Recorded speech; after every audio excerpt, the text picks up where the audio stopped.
Hello and welcome back to Bookmark Chronicles. Today we're talking about my most anticipated releases for 2023. So I'm not the best when it comes to keeping up with new releases.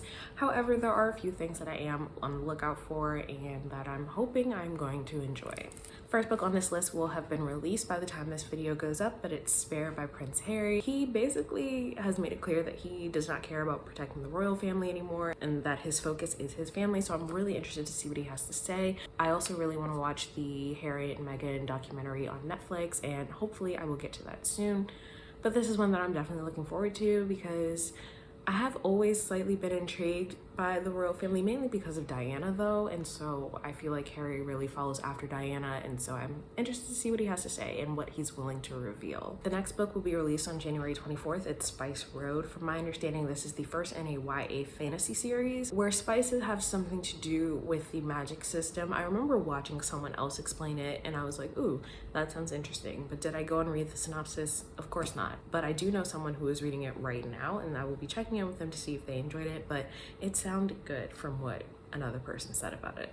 This next book is set to release on March 7th, and it is The Adventures of Amina Al-Sarafi, a new series by Shannon Chakraborty. So I really enjoyed at least the first two books in the David Vaughn trilogy. City of Brass is one of my favorite books of a few years ago. I didn't necessarily love the ending, but I am interested to see what this next series holds.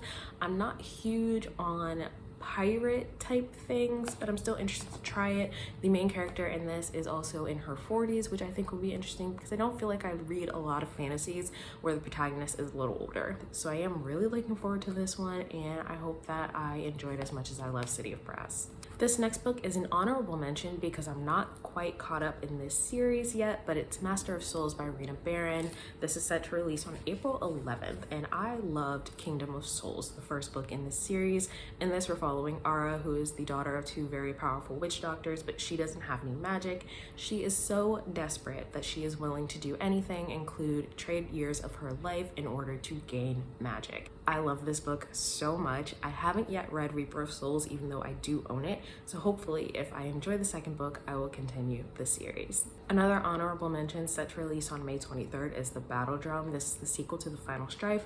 I've not yet read The Final Strife, but I have heard good things about it. I've actually heard mixed things about it, but I've heard more good than bad, so I'm being hopeful. If I'm not mistaken, this is an adult fantasy? I think it's adult, but it's a fantasy world where there is sort of a caste system that is based on the color of people's blood, I think, maybe, possibly. No, I didn't read the synopsis, but do I ever? So, like I said, I've heard mixed things, but I think I'm going to enjoy it. The next two books are both set to release on August 1st. The first is called Family Lore. This is going to be Elizabeth Acevedo's adult debut. She mostly writes YA, but I'm excited to read this one.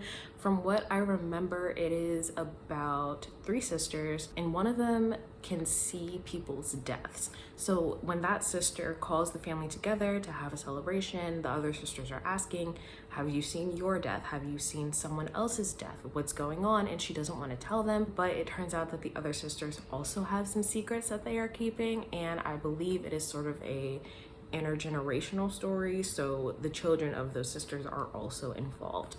I have loved everything that I've read by Elizabeth Acevedo, so I'm really hoping that I'm going to enjoy this like I have everything else by her. The other book is The Mirrored Heavens by Rebecca Roanhorse. This is the follow-up to Black Sun and Fevered Star.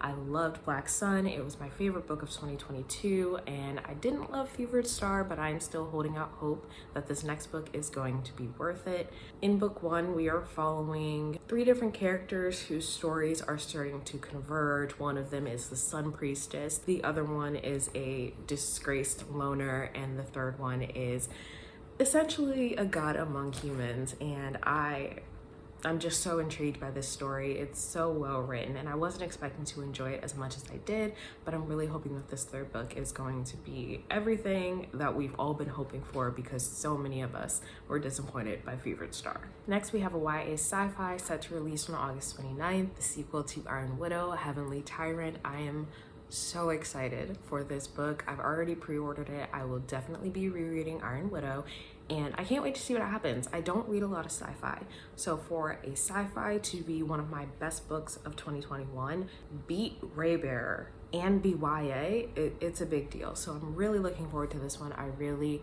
hope that it is everything that we're all hoping for, although I think it will be. I would love to receive an arc of this, but obviously I would want Asian reviewers to get their hands on it first, but if it's possible, I will definitely request one. The final book on my list is another honorable mention because I'm not caught up in the series, but we also don't have a release date yet, at least not when I checked, and it is Burning Kingdoms #3 by Tasha Suri. So I really enjoyed The Jasmine Throne. I gave it 4 stars. I know that some people have mixed feelings because it is a little slow in the beginning, but I liked it. I enjoyed it. I have not yet read The Oleander Sword, but I am hoping to this month. So hopefully if I enjoy it, I will also read book 3 whenever it comes out because we don't yet have a cover or a release date.